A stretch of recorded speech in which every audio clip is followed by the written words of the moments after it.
Bismillahirrahmanirrahim. Assalamualaikum warahmatullahi wabarakatuh. Saya Yusti Kindasari. Di sini saya akan menjelaskan mengenai penonton praktikum fisiologi hewan unit 5, yaitu sistem pencernaan. Protein, lemak, dan polisakarida yang merupakan senyawa organik dasar yang ditemukan pada makanan akan mengalami pencernaan kimiawi, di mana pencernaan kimiawi ini berfungsi untuk mengiris atau memecah bentuk polimer senyawa untuk sintesis molekul lain. Nah, molekul-molekul seperti polisakarida, protein, dan lemak yang menyusun sebagian besar makanan harus dipecahkan oleh enzim khusus yang disekresikan oleh sel-sel yang melapisi usus. Makanan dari kelompok karbohidrat akan dicerna oleh amilase menjadi disakarida.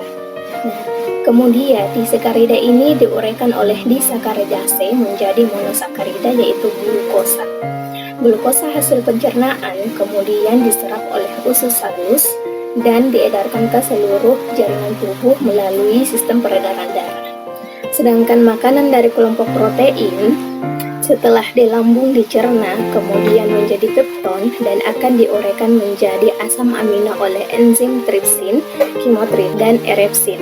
Nah, kemudian asam amino ini diserap oleh usus halus, lalu diedarkan ke seluruh tubuh melalui peredaran makanan dari kelompok lemak. Terlebih dahulu akan dilarutkan atau diemulsifikasi oleh cairan avokado menjadi butiran-butiran lemak. Kemudian butiran lemak ini diuraikan oleh enzim lipase menjadi asam lemak dan gliserol. Nah, asam lemak dan gliserol ini diserap oleh usus dan juga diedarkan melalui tubuh melalui usus. Nah, asam lemak dan gliserol ini kemudian diserap usus dan diedarkan menuju jantung oleh pembuluh limfa. Nah, kita dapat menguji keberadaan suatu karbohidrat, protein maupun lemak dengan memberikan berbagai reagen yang berbeda. Misalnya saja jika kita ingin mendeteksi adanya glukosa, maka kita bisa memberi bahan makanan tersebut dengan reagen Benedict. Nah, jika setelah dihasilkan diberikan reagen Benedict, dia mengalami perubahan warna menjadi warna merah bata, maka dia itu positif mengandung glukosa. Sedangkan untuk mendeteksi adanya protein dapat kita lakukan dengan memberikan reagen Biuret, sehingga apabila terjadi perubahan warna menjadi warna keunguan, maka bahan makanan tersebut mengandung protein. Nah, pada praktikum kali ini akan disajikan mengenai sistem pencernaan yang sebagian besar termasuk dalam bidang biokimia, di mana yang akan kita amati itu merupakan proses biokimia yang terjadi di dalam tubuh kita sendiri. Sekarang kita akan masuk ke dalam kegiatan-kegiatan dari praktikum yang akan kita lakukan. Kegiatan pertama ini dilakukan untuk mengetahui proses kerja enzim amilase dalam hal pengaruh pH terhadap aktivitas enzim itu sendiri. Untuk alat dan bahan yang dilatih itu terdiri atas tabung reaksi, pipet tetes, rak tabung, penjepit tabung, stopwatch, gelas ukur berukuran 10 ml, serta bungsen. Ada ekstrak kacang hijau, larutan amilum, larutan Vehling A dan Vehling B, larutan HCl sebagai indikator asam, larutan NaOH sebagai indikator basa, kertas lakmus atau bisa kita sebut kertas pH, kertas saring, dan korek api. Prosedur kerjanya itu pertama menyiapkan 10 tabung reaksi, kemudian masing-masing dari tabung tersebut diberi larutan amilum sebanyak 1 ml. Kemudian dari ke-10 tabung tersebut dikelompokkan menjadi 4 bagian atau 4 kelompok tabung. Nah, tabung pertama itu terdiri atas tabung 1 sampai tabung 3. Kelompok tabung kedua terdiri atas tabung 4 sampai tabung 6. Kelompok tabung 3 terdiri atas tabung 7 sampai tabung 9. Nah, untuk tabung 4 sendiri terdiri hanya satu tabung, yaitu tabung yang ke-10. Kemudian pada kelompok tabung 1 kita memberi label masing-masing dengan label A, B, dan C. Begitu pula pada kelompok tabung yang lainnya. Nah, setelah memberi label, kemudian masukkan ekstrak kecambah, lalu cek pH-nya, kemudian mencatatnya. Setelah itu, ketiga tabung tersebut diberi larutan Vehling A dan Vehling B. Setelah diberi larutan Vehling A dan Vehling B, ketiga tabung tersebut didiamkan selama 10 menit untuk tabung A, 15 menit untuk tabung B, dan setelah didiamkan, kemudian panaskan ketiga tabung reaksi tersebut. Amati perubahan yang terjadi pada ketiga larutan tersebut. Kita beralih pada kelompok tabung yang kedua, di mana sebelumnya telah diberikan masing-masing 1 mili larutan amilum. Kemudian kita tambahkan dari ketiga kelompok tersebut, kita tambahkan 1 mili ekstrak kecambah. Lalu setelah diberikan ekstrak kecambah, ditambahkan 1 hingga 2 tetes larutan HCl encer. Kemudian lakukan pengecekan pH. Setelah itu, ketiga tabung tersebut diperlakukan sama seperti pada poin C, yaitu didiamkan selama beberapa menit, kemudian dilakukan pemanasan dan mengamati perubahan warna yang terjadi.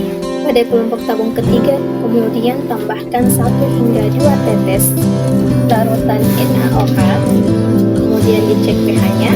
Setelah itu, diperlakukan juga sama seperti pada poin C, di mana didiamkan selama beberapa menit, kemudian panaskan dan mengamati perubahan warna yang terjadi. Kemudian yang terakhir pada kelompok tabung yang keempat, di mana tabung kelompok yang keempat ini berbeda daripada tabung kelompok yang lainnya. Pada tabung kelompok keempat itu hanya ditambahkan 1 hingga 2 tetes larutan Vehling A dan Vehling B, kemudian dipanaskan selama beberapa menit, lalu amati perubahan warna yang terjadi pada larutan tersebut. Tujuan dari kegiatan kedua ini yaitu untuk mengetahui proses pencernaan lemak dalam hal kelarutan lipid dan mendeteksi keberadaan lemak pada bahan pangan. Untuk alat dan bahannya sendiri beserta jumlahnya dapat kita lihat pada tampilan berikut ini. Nah, alat sendiri itu ada.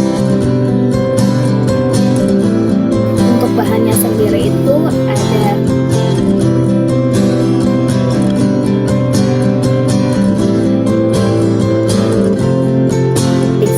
atau kertas cekram.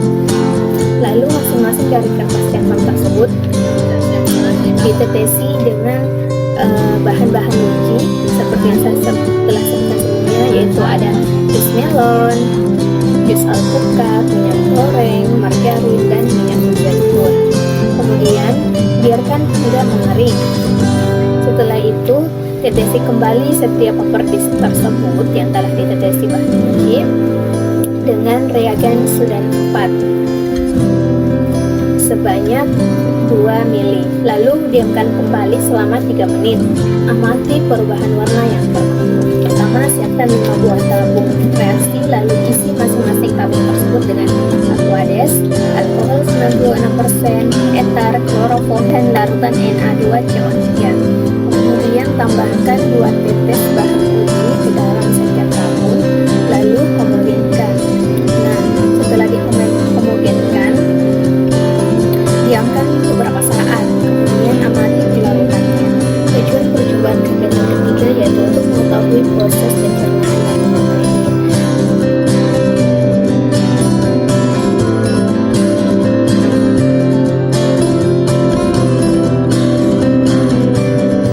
Untuk tabung 1, 2, dan 3 pada 2001, pertama itu masukkan 5 mili pepsin, kemudian pada tabung 1 tambahkan 5 mili aquades, pada tabung 2 tambahkan 5 mili sodium karbonat, pada tabung 3 tambahkan 5 mili asam kalkorida. Nah, sedangkan untuk tabung 4, 5, dan 6, pertama itu masukkan 5 mili aquades, kemudian tambahkan pada tabung keempat itu 5 mili sodium karbonat, pada tabung kelima tambahkan 5 mili asam klorida, dan pada tabung keenam kita tidak menambahkan apa-apa, hanya berisi larutan 5 mili aquades. Itu tambahkan beberapa keping albumin telur terkoagulasi pada masing-masing dinding tabung. Kemudian lakukan pengocokan pada tabung secara perlahan untuk menghomogenkan larutan tersebut. Lalu letakkan kembali pada rak tabung. Kemudian rak tabung ini kita masukkan ke dalam penampang air yang bersuhu 30 derajat Celcius. Kemudian setiap 15 menit dalam jangka waktu 90 menit lakukan pengecekan terhadap masing-masing tabung untuk melihat pencernaan albumin telur dengan ditunjukkan adanya desintegrasi protein dan kejernihan larutan. 90 menit, tambahkan 4 tetes larutan bioret pada masing-masing tabung. Nah, penambahan larutan bioret ini untuk mengetahui adanya sisa protein yang belum tercerna. Apabila masih ada sisa protein, maka larutan itu akan berubah warna menjadi warna merah muda hingga keunguan.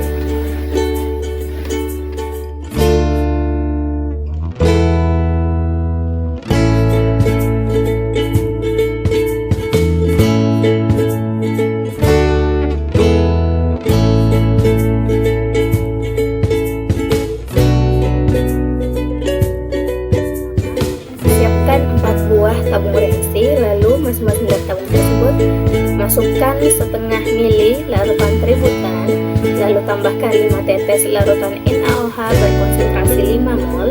Nah, penambahan larutan NaOH ini bertujuan untuk agar larutan itu susunannya menjadi basah. Kemudian tambahkan 5 tetes larutan fenol merah sebagai indikator. 1. Masukkan hasil gerusan pankreas katak. Pada tabung 2, hasil gerusan duodenum katak. Pada tabung ketiga, hasil gerusan lambung katak, hasil gerusan empedu katak. Nah, kemudian perhatikan apakah terdapat perubahan warna pada masing-masing larutan tersebut. Sekian video penjelasan penuntun praktikum fisiologi hewan unit 5 sistem pencernaan dari saya. Mohon maaf bila banyak kekurangan, ketipuan, dan kesalahan lainnya. Semoga video ini bermanfaat bagi kita semua. Wassalamualaikum warahmatullahi wabarakatuh.